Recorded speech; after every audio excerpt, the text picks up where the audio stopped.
2000 comes to London, to the British Empire, now greatly reduced in the 20th century, of course. A tiny island nation that fought in 2 world wars, led by one of the great figures of the 20th century, Winston Churchill in the Second World War, a man who will live on forever. A constitutional monarchy that has undergone its own trials, especially in most recent years.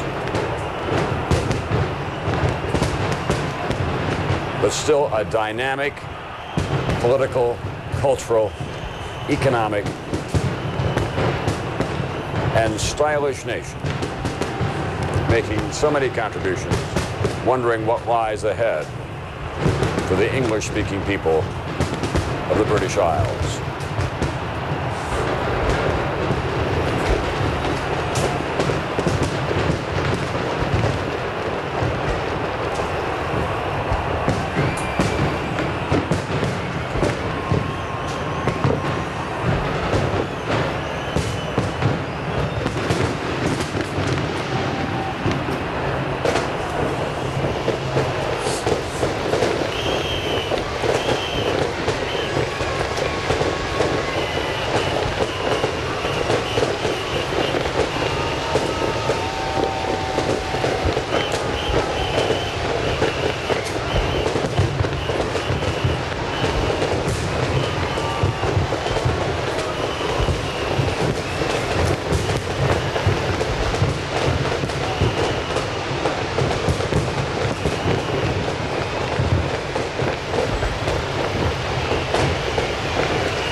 Bridge, one of the familiar landmarks for awaiting the ignition, literally, of the Thames River.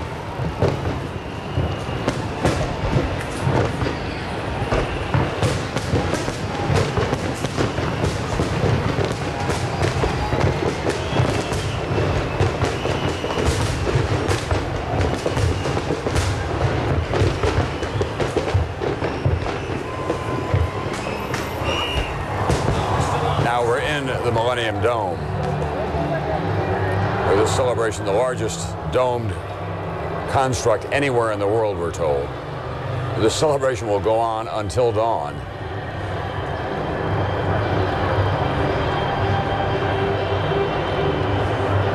Think back in the early days of the 1940s when Britain was under daily attack from Nazi Germany, wondering whether it would have to stand alone. Not have anticipated at the turn of the century that it would be able to send this kind of a message to the world.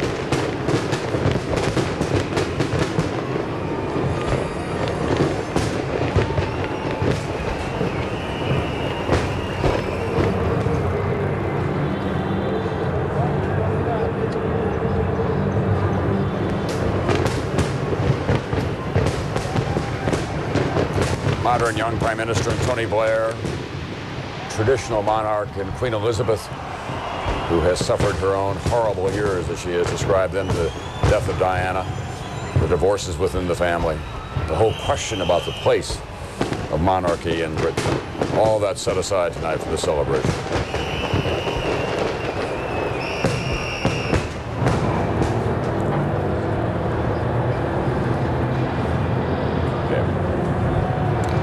I must say that London can make a pretty good claim to the title this evening based on what we have seen thus far. Let's go down now to Dan Abrams, Times Square here in New York, where there are large screens and everyone is watching. Dan?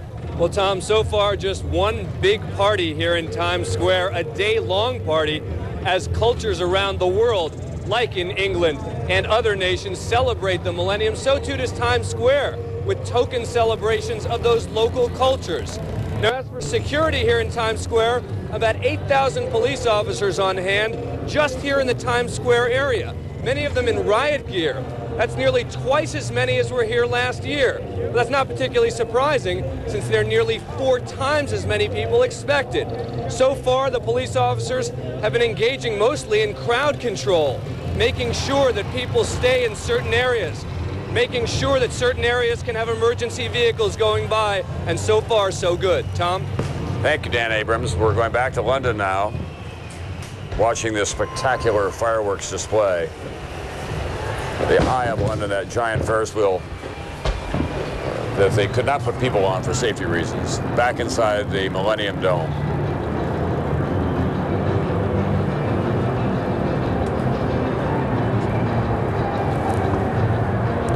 Earlier, the Archbishop of Canterbury presided at services at St. Paul's Cathedral.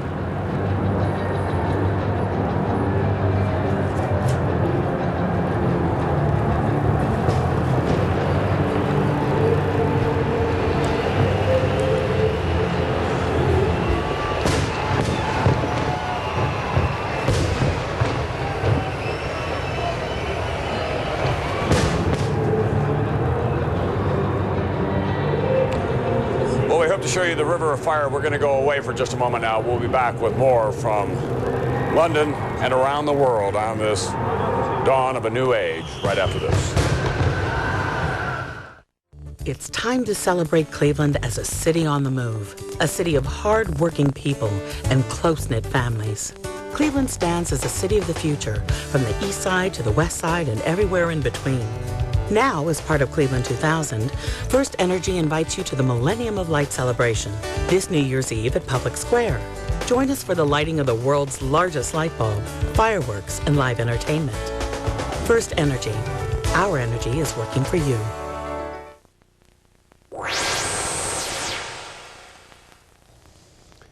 Good evening. Happy New Year. I'm Jeff Maynard. We'll get back to the party on Public Square in just a few minutes. First, as this year ends, some important developing news. A lot has been said about the so-called Y2K bug. But as Channel 3 News reporter Phil Hayes shows us now, most systems tonight are Y2K okay. The critical test for airports everywhere came at 7 p.m. Eastern Time. That was the international stroke of midnight in the airline world. As that aviation turn of the century came and went, computers at Cleveland Hopkins and Burke Lakefront airports held up. And Y2K concerns all but vanished. No, I mean, I wouldn't want to be flying overseas or to New York, but Fort Myers, I don't see any problem. We reached most major banks, all claiming business as usual late into the evening. No problems reported. And it was all systems go at Cleveland Public Power and the Illuminating Company. With Y2K preps in place, no problems reported there. Or at the Water Company.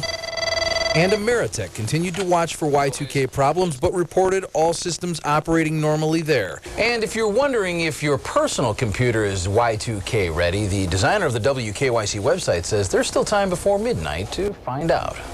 Go into your computer and reset the time for 11:58 p.m. and let it roll through those 2 minutes, and once it hits midnight, you'll realize if you have any problems or not. Phil Hayes, Channel 3 News, Cleveland. Get a feel for the international flair and how huge this event is around the country. Take a look. People have been celebrating. So tonight I'm gonna party like it's 1999. Celebration. Let's all celebrate and have a good time. Everybody have fun tonight. Everybody have fun tonight. Let's do the music. Let's do the music. You know you make me wanna kick my heels up and down, throw my hands up and down, throw my head back and down. Come on now. 1, 2, 3 o'clock, 4 o'clock, rock. 5, 6, 7 o'clock, 8 o'clock, rock. 9, 10, 11 o'clock, 12 o'clock, rock. We're gonna rock around the clock tonight. Time.